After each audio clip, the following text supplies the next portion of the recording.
저희들이 부활 주일은 지난 주일에 지켰지만 우리 교회사에서는 부활 주일부터 성령 강림 주일까지, 다시 말하면 6월절부터 오순절까지 50일간을 부활절기라고 부릅니다. 그리고 그 기간을 기쁨의 50일이라고 부르고 있습니다. 이 기간 동안 여러분 가운데 부활하신 주님으로 인한 기쁨이 충만하시기를 바랍니다. 혹시 여러분 예전에 손편지를 써보신 경험이 있으리라 생각합니다. 요즘은 문자나 카톡으로 손편지를 볼 일이 별로 없는 것 같습니다. 아마도 예전에 펜팔을 하신 분들도 계시겠지요. 펜팔 같은 걸 하다 보면은 이러쿵 저러쿵 미주알 고주알 그날 있었던 일들을 많이 씁니다.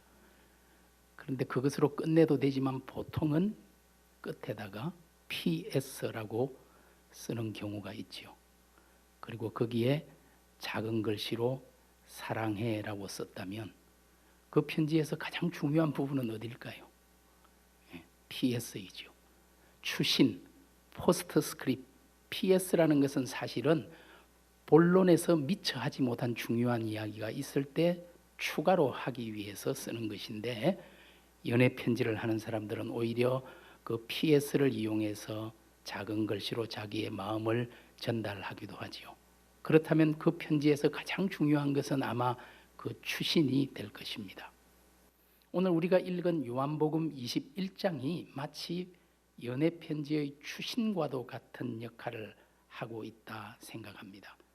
사실 요한이 쓴 복음서는 20장으로 끝이 납니다.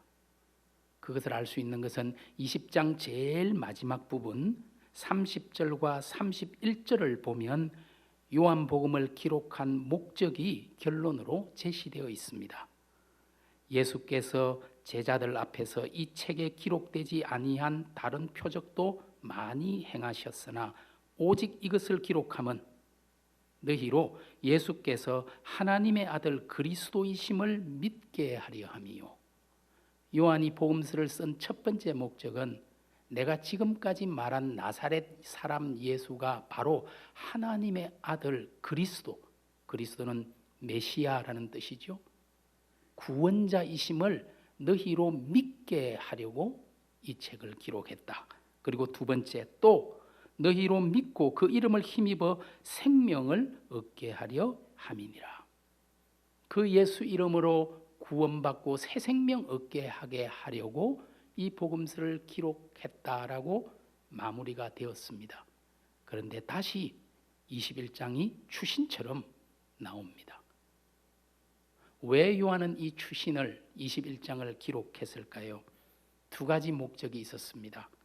자기가 미처 이야기하지 못한 두 가지 사항이 있었죠. 첫 번째는 베드로의 권위를 다시 세워주기 위한 것이었습니다.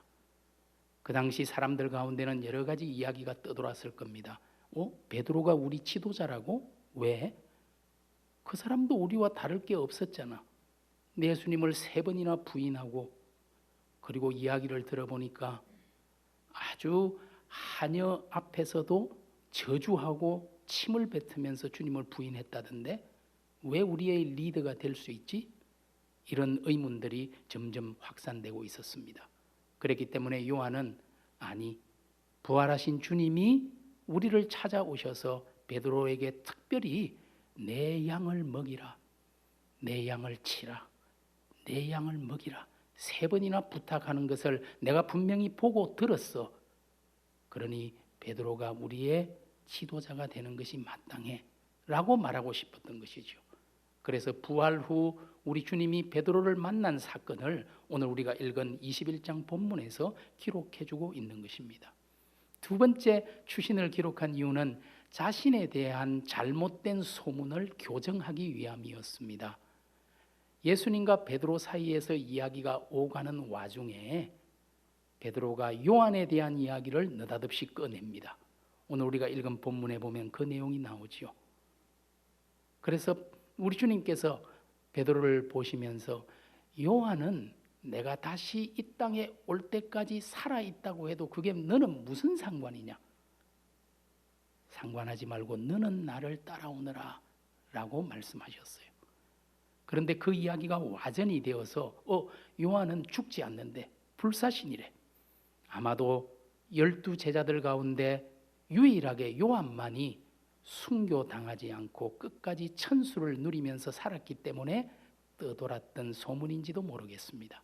하지만 우리가 읽은 본문 바로 뒷절 23절을 보시면 그것이 와전된 이야기라는 것을 기록해 주면서 자기에 대한 요한은 죽지 않고 불사신이야 라는 소문은 와전된 오해이다라고 밝혀주기 위해서 이 추신을 기록한 것입니다. 저는 오늘 베드로라는 사람의 초점을 맞추어서 부활하신 주님과 부활 후 베드로가 대면하고 만나는 장면을 통해서 우리 자신이 주님에 대해 어떤 마음을 다시 확인해야 할지 함께 나누기를 원합니다. 오늘 이야기는 마치 베드로가 예수님을 처음 만났을 때를 떠올리게 만듭니다. 여러분, 예수님과 베드로의 첫 만남 기억하십니까? 갈릴리에서 고기를 잡고 있었는데 밤새도록 한 마리도 잡히지 않는 겁니다. 업으로서 베테랑인 베드로, 그런데도 고기가 잡히지 않아요. 너무 이상합니다. 그런데 갑자기 어떤 남자가 나타나서 깊은 곳에 그물을 던지라. 목수가 어부에게 고기 잡는 것에 대해서 훈수를 하는데 그래도 베드로는 그냥 한번 해보지 뭐, 깊은 곳에 그물을 던졌더니 셀 수도 없이 많은 고기가 그물에 걸려 올라오면서 그물이 찢어지는 사건이 일어났지 않습니까? 너무 놀라가지고 이게 도대체 어찌된 일인가? 그 남자를 쳐다봤습니다. 그때 그 남자가 하는 말, 내가 너로 앞으로는 사람을 낚는 어부가 되게 해주겠다. 나를 따르라 말했습니다. 그때 베드로는 자기의 모든 것을 내려놓고 그대로 버려두고 그 남자를 따르기 시작했죠. 3년 동안 정말 많은 일들을 함께 겪으면서 어쩌면 내 목숨보다도 그 남자를, 예수를 더 사랑하게 되었습니다. 그것은 진심이었습니다. 그러나 베드로는 3년 만에 실패하고 말았습니다. 그 남자는 십자가를 지고 죽고 말았고 너무나 허탈한 나머지 베드로는 다시 고향으로 돌아와 그동안 손 놓아버렸던 그물을 들고 3년 만에 다시 어부의 직업으로 돌아가서 갈릴리 호숫가에서 또 그물질을 하고 있었지요. 어쩌면 고기를 잡고 싶은 것보다 자기의 흩어져 버린, 부서져 버린 마음을 길어 올리고 싶었는지도 모릅니다. 그런데 이상하게 그날따라 또 고기가 하나도 잡히지 않습니다. 어쩌면 베드로가 고기에 마음이 없어서 그랬는지도 모르겠어요. 새벽녘에 어떤 남자가 다시 나타났어요. 그것이 오늘의 이야기죠. 21장에 보시면 부활하신 주님이 베드로와 제자들을 찾아오셔서 고기를 잡지 못한 그들을 보시면서 이번에는 배 오른편에 그물을 던지라 말합니다. 그래서 그물을 던졌더니 갑자기 묵직해지는 걸 느끼면서 길어 올리니 21장 앞쪽에 보시면은 153마리나 되는 고기가 걸려 올라왔다. 그 복잡한 와중에 누가 일일이 그 고기를 샜는지 참 궁금합니다.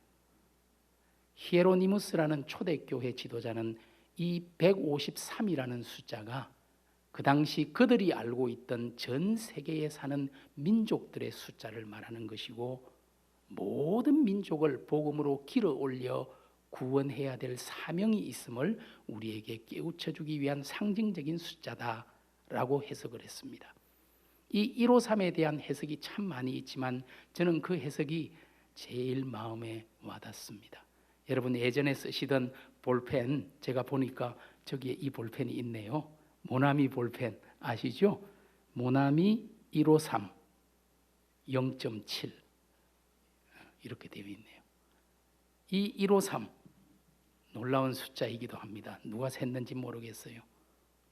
그리고 보니 그분이 부활하신 주님이었습니다. 3년 전과 너무나 비슷해요. 3년 전에는 깊은 곳에 던지라, 3년 후 지금은 오른편에 던지라. 그리고 심이 많은 고기가 잡혀왔다가 지금은 153마리가 잡혀왔고 3년 전에는 그물이 찢어졌지만 지금은 그물이 찢어지지는 않았어요. 그 차이만 있고 완전히 동일하지요. 아마도 베드로가 소름이 돋았으리라 생각합니다. 이게 뭐지? 언젠가 나에게 일어났던 일이잖아. 데자뷰라는 말 아시죠? 기시감. 아, 주님을 처음 만났던 그때 일이지. 돌아보니 주님이 그 자리에 서 계셨을 때 베드로의 마음이 어땠을까요? 부활하신 주님께서 다시 베드로에게 말합니다. 나를 따르라. 어쩌면 주님과 베드로의 만남은 나를 따르라에서 시작해서 나를 따르라로 끝나는 것 같습니다. 여러분, 그리스도인이 누구입니까? 그리스도인이란 주님을 따르는 사람입니다. 우리 예수님을 따라가는 사람, 그것이 제자이지요. 오늘 우리 주님께서 다시 찾아오셔서 나를 따르라 말씀하신 것은 어쩌면 베드로가 주님을 제대로 따르지 못했음을 말해주는 것 같습니다. 넘어지고 실패한 베드로에게 다시 찾아오셔서 나를 사랑하느냐, 사랑을 확인하신 후에 다시 주님께서 베드로에게 말씀하십니다. 나를 따르라. 오늘 이야기, 본문의 이야기를 통해서 우리가 주님을 따르기 위해서 꼭 필요한 것 한 가지가 있다는 것을 깨닫게 됩니다. 그것은 사랑이죠. 부활하신 주님이 실패한 베드로를 찾아와서 요구하셨던 그 한 가지, 나를 사랑하느냐. 저는 베드로가 이 오늘의 과정이 꼭 필요했다고 생각합니다. 정말 목숨같이 생각했던 선생님을 3번이나 부인했을 때 그 베드로의 마음은 완전히 만신창이가 되어버렸을 겁니다. 오늘날로 말하면 내적 치유가 꼭 필요했습니다. 어쩌면 그래서 일부러 주님께서 3번 부인한 베드로가 자기 입으로 3번 예, 주님 사랑합니다라고 고백하도록 만들어 주셨는지도 모르겠어요. 그리고 자신의 마음을 치유하고 다시 일어설 수 있는 기회를 이 새벽에 주신 것이라고 믿습니다. 여러분, 오늘 우리가 읽은 말씀, 나를 사랑하느냐 질문하는 그 말씀을 한번 보시죠. 15절에 16절, 17절, 3절에 걸쳐서 말하지요. 조밥 먹은 후에 예수께서 시몬 베드로에게 이르시되 요한의 아들 시몬아, 내가 이 사람들보다 나를 더 사랑하느냐. 이 첫 번째 질문이 얼마나 베드로의 마음을 아프게 했을까요? 베드로야, 내가 옆에 있는 다른 제자들, 이 사람들보다 나를 더 사랑하느냐? 참 마음 아픈 질문입니다. 왜? 그러지 못했기 때문에요. 불과 며칠 전에 우리 주님께서 최후의 만찬을 하신 후에 너희가 다 나를 버리리라 말했을 때 나서기 좋아하는 베드로가 그래도 가만 있지 않고 또 나섰잖아요. 다 버릴지라도 저는 주님을 버리지 않습니다. 저는 이 사람들과 조금 다르지 않습니까? 저와 예수님의 관계는 특별하지 않습니까? 불과 며칠 전에 그 말을 했습니다. 그러나 전혀 다르지 않았죠. 아마도 베드로의 대답은 너무나 작은 목소리로, 기어들어가는 목소리로 대답했으리라고 생각합니다. 주여 그러하외다. 내가 주를 사랑하는 줄 주께서 아시나이다. 정말 힘들게 대답했겠죠. 내 양을 먹이라 사명을 주십니다. 그런데 16절에 보니까 두 번째 주님께서 묻습니다. 요한의 아들 시몬아, 내가 나를 사랑하느냐? 첫 번째 질문과 비교해 보니까 이제는 비교하지 않습니다. 이 사람들보다 더라는 말이 없습니다. 그냥 내가 나를 사랑하느냐? 정말 더 작은 목소리로 주님, 제가 주님을 사랑합니다. 그때 우리 주님께서 내 양을 치라 부탁하십니다. 세 번째, 다시 주님이 묻습니다. 내가 나를 사랑하느냐? 그런데 이 세 번째 질문에 대해서 베드로가 근심하여 가로되. 왜 근심했습니까? 같은 질문을 3번이나 하면 다 근심할 수밖에 없어요. 아, 내가 정말 주님을 제대로 사랑하지 못한 걸 아시고 나를 책망하는 말씀이구나. 근심할 수밖에 없었어요. 3번이나 묻는데 어떻게 근심하지 않을 수 있어요? 그러나 더 큰 이유도 있었습니다. 우리 주님께서 첫 번째, 두 번째 베드로에게 사랑하느냐 물었을 때 그리스어는 아가페스메입니다. 아가페의 사랑으로 나를 사랑하느냐. 아가페의 사랑은 전적인 사랑이고 희생적인 사랑이고 자기의 모든 것을 내어주는 사랑이지요. 그러나 베드로는 아가페의 사랑으로 사랑하지 못했습니다. 그래서 베드로의 대답할 때 사용하는 사랑이라는 단어는 필레오라는 단어를 썼습니다. 그리스에는 사랑이라는 단어가 여러 가지가 있잖아요. 필레오는 형제와 친구의 사랑입니다. 제가 하나님의 사랑, 부모의 사랑 같은 전적인 사랑으로 주님을 사랑하지는 못했지만 친구로 형제로서 필레오의 사랑으로 사랑한 것은 아시죠? 이렇게 대답한 거예요. 그런데 우리 주님이 3번째 사랑하느냐 물으실 때 주님이 쓴 사랑이라는 단어가 바로 필레이스메라고 물었습니다. 필레오라는 단어로 물었어요. 그렇구나. 그러면 정말 친구의 사랑으로, 필레오의 사랑으로 나를 사랑하느냐. 그래서 근심했을 것입니다. 왜냐하면 주님께서 예전에 했던 말도 생각났겠지요. 친구를 위해 죽는 것보다 더 큰 사랑은 없다. 나는 너희를 친구라 하였다. 내가 너희를 위해 죽는다. 그러나 베드로는 그렇게 하지 못했습니다. 아가페의 사랑은 물론이고 필레오의 사랑으로도 내 사랑은 턱없이 부족한 사랑이었구나. 그래서 근심하면서 아마도 더 작은 목소리로 주님 모든 것을 아시오매 내가 주를 사랑하는 줄 주께서 아시나이다. 제 부족함 아시지요? 제가 넘어진 것, 실패한 것 아시죠? 아가페의 사랑은 고사하고 친구의 사랑으로도 제대로 사랑하지 못한 것 아시죠? 주님 모든 것을 아시오매 그러나 제 마음 가운데 주님 사랑하는 마음 있는 것 고백합니다. 그렇게 대답한 거예요. 우리 주님께서 다시 사명을 주십니다. 내 양을 먹이라. 오늘 베드로의 이 사랑 고백은 불과 며칠 전에 했던 주님에 대한 사랑 고백과 달랐다고 생각합니다.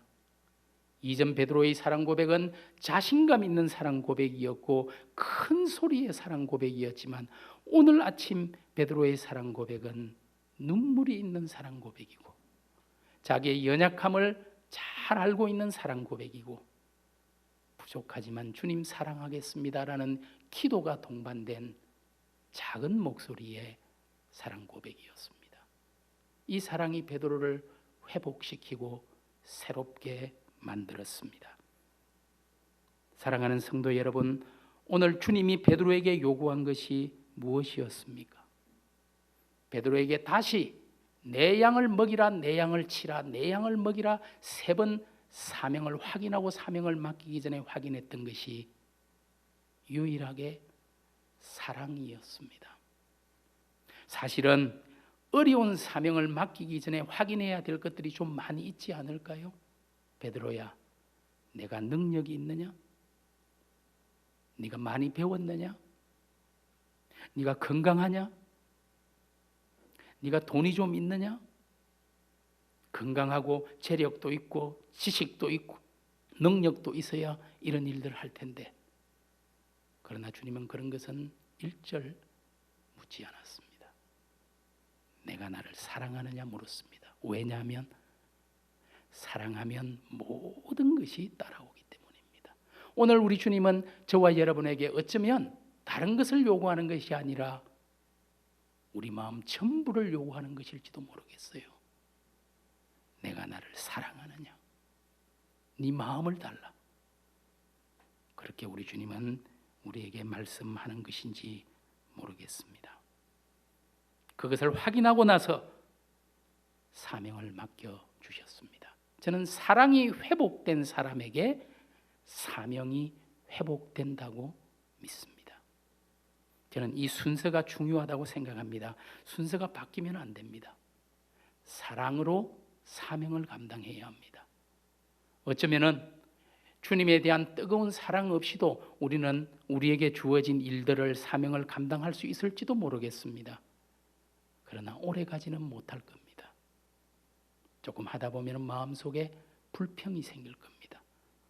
왜 내가 이런 일을 해야 되지? 내가 이렇게까지 해야 되나? 그러나 우리 주님에 대한 사랑을 확인한 사람에게는 어떻게 불평이 있을 수가 있어요? 감사밖에 없습니다. 죄인 중에 괴수인 내가 무엇이 간데 주님 나를 부르시고 자녀 삼으시고 우리 주님의 사명을 주십니까? 감격할 것밖에 없어요. 오늘 우리가 감당해야 되는 사명은 주님 주시는 그 사랑으로 감당하는 거잖아요. 저와 여러분이 교회에서 어떤 일을 하든지 어떤 사명을 맡았든지 주님 사랑으로 감당하시기를 원합니다. 사명이 중요합니다. 그러나 그 앞서 주님에 대한 사랑이 먼저입니다. 오늘 주님께서 베드로에게 주신 사명, 내 양을 먹이라. 여러분, 이 내 자가 어떻습니까? 의이입니까? 아이입니까? 내 양을 먹이라. 아이지요. 무슨 의미입니까? 주님의 양이라는 의미. 오늘 저와 여러분에게 맡겨주신 사람들, 일들이 있습니까? 내 자녀든 아내와 남편이든 형제 자매든 친구든 이웃이든 성도들이든 이들은 우리 주님께서 우리에게 맡겨주신 주님의 양입니다.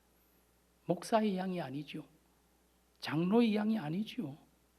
구역장의 양이 아니죠. 우리 주님의 양이죠. 오늘 주님의 양들을 맡아서 양육하고 먹이고 길러달라고 저와 여러분에게 부탁하신 겁니다. 오늘 우리의 자녀가 내 자녀가 아니라 주님의 자녀들입니다. 그들을 네가 맡아서 최선을 다해 하나님 사람으로 양육해달라고 오늘 우리에게 맡겨주신 양들, 주님 사랑하는 마음으로 주님의 양들에 대한 사명을 저와 여러분이 넉넉히 잘 감당할 수 있기를 원합니다. 여러분, 사랑이 무엇입니까? 데살로니가 교회에 대해서 바울이 편지를 쓰면서 데살로니가 교회를 칭찬했습니다. 이렇게 말했어요. 데살로니가 교회는 믿음의 역사, 소망의 인내, 사랑의 수고가 있는 교회다. 너무 좋아요. 저는 기쁜 소식 교회가 이런 교회가 꼭 되기를 원합니다. 믿음의 역사가 있는 교회, 소망의 인내를 가지고 있는 교회, 무엇보다 사랑으로 수고하는 교회. 예, 사랑은 수고하는 것입니다. 사랑의 마음이라는 것은 자기의 모든 것을 다 쏟아주고도 더 줄 것이 없어서 안타까워하는 그 마음이 사랑의 마음이죠. 우리 하나님의 마음 말입니다. 우리를 위해서 자기 독생자 아들까지 다 내어주시고도 우리에게 더 좋은 것을 주시기 위해 안타까워하는 그 아버지의 마음이 사랑이죠. 자기의 가장 귀한 항유를 부어서 주님을 씻겨드리고도 더 드릴 것이 없어서 안타까워하는 그 여인의 마음, 그것이 저는 사랑이라고 생각합니다. 오래된 대중가요 가사 중에 아마 여기 계신 분들은 아실 것 같아요. 사랑이 뭐냐고 물으신다면 눈물의 씨앗이라고 말하겠어요. 이런 게 있더라고요. 저도 예전에 들었던 굉장히 깊이 있는 성찰이라고 생각합니다. 그렇습니다. 사랑에는 눈물이 있잖아요. 십자가가 무엇입니까? 우리를 사랑해서 주님이 피눈물을 흘린 장소가 바로 십자가잖아요. 오늘 사랑을 하는 사람은 늘 약자일 수밖에 없다고 생각해요. 사과를 해도 먼저 합니다. 마음이 아파도 먼저 아픕니다. 울어도 먼저 웁니다. 싸워도 먼저 질 수밖에 없어요. 왜? 사랑하니까요. 사랑은 자신을 약자로 만들어버려요. 왜 자식 이기는 부모가 없습니까? 자식이 부모를 사랑하는 것보다 부모가 훨씬 더 깊이 절박하게 자식을 사랑하기 때문에 절대 자식 이기는 부모가 없지요. 저는 어떤 때는 하나님이 우리보다 약자가 아닌가 생각해요. 왜? 내가 하나님을 사랑하는 것보다 하나님의 사랑은 더 크고 절박하고 깊기 때문입니다. 오늘 저와 여러분이 사명을 감당하면서 기꺼이 사랑의 약자가 되기를 원합니다. 주님 주신 이 사명 때문에 울고 질 수밖에 없는 사람, 사랑으로 사명을 감당하는 저와 여러분이 꼭 될 수 있기를 진심으로 소원합니다. 저는 베드로가 참 좋아요. 왜냐하니까 조금 만만해요. 이렇게 큰 은혜를 받았으면 자기의 내적 상처가 치유되고 사랑을 어렵게 고백하고 다시 사명을 맡았으면, 그리고 오늘 19절에 보니까 사랑을 회복한 후에 사명을 주시면서 우리 주님이 뭐라고 말씀하십니까? 나를 따르라 말씀하시잖아요. 그러면 사실 20절이 이렇게 기록되면 좋겠어요. 베드로가 두 손을 번쩍 들고 아멘하며 주님을 뒤따라 가더라. 이렇게 끝났으면 정말 좋겠는데 20절부터 이야기가 전혀 다른 이야기가 또 나옵니다. 약한 베드로. 어떻게 기록하고 있습니까? 20절에 21절에 보니까 베드로가 돌이켜 뒤를 돌아보면서 예수의 사랑하시는 그 제자가 따르는 것을 보니 그는 만찬석에서 예수의 품에 의지하여 주여 주를 파는 자가 누구오니까 묻던 자르라. 요한이죠. 요한도 참 어지간한 왕자병이죠. 자기가 복음서를 기록하면서 자기를 뭐라고 말합니까? 예수께서 사랑하시는 그 제자. 굉장히 왕자병이 심각한데요. 그런데 요한을 보면서 베드로가 뭐라고 묻습니까? 그를 보고 예수께 여짜오되 주여 이 사람은 어떻게 되겠삼나이까? 주님, 쟤는요? 나는 이제 죽었구나. 여러분 18절 19절을 보시면은 젊어서는 네가 네 마음대로 다녔지만 앞으로는 다른 사람이 너를 띠띠우고 네가 원하지 않는 곳으로 끌고 갈 거야. 너는 십자가에서 고난당하고 나처럼 죽을 수밖에 없는 운명이 될 수도 있는데 그래도 괜찮겠어? 나를 따르라. 그랬을 때 베드로가 할렐루야 아멘 하면서 따라갔으면 너무 좋았겠지만 돌아보면서 나는 죽지만 쟤는요. 요한복음을 읽어보시면 늘 베드로와 요한은 서로 신앙의 선한 경쟁을 하는 것을 보실 수 있죠. 그러니까 주님께서 뭐라고 말씀하셨습니까? 베드로야 제발 쓸데없는 데 신경 쓰지 말고 너는 나를 따르라. 오늘 22절 보세요. 너는 나를 따르라. 요한 신경 쓰지 마. 요한은 내가 다시 올 때까지 여기 살아있는다 해도 네가 무슨 상관이야. 내가 재림할 때까지 있어도 무슨 상관이야. 이 말이 나가서 요한은 불사신이라고 와전이 되긴 했지만 여러분, 내가 받은 은혜보다 옆에 있는 사람이 받은 은혜가 더 커 보입니까? 우리 교회가 받은 은혜보다 옆에 있는 교회의 은혜가 더 커 보입니까? 아니요. 더 큰 어려움과 고민과 힘든 문제들이 있습니다. 오늘 주님께서 말씀하십니다. 이 세상 어찌하든지 다른 사람은 어찌하든지 너는 나를 따르라. 오늘 저와 여러분이 정말 주님만 따라가는 사람이 됩시다. 여러분 배신, 배반이라고 했을 때 그 배자가 등배자이지요.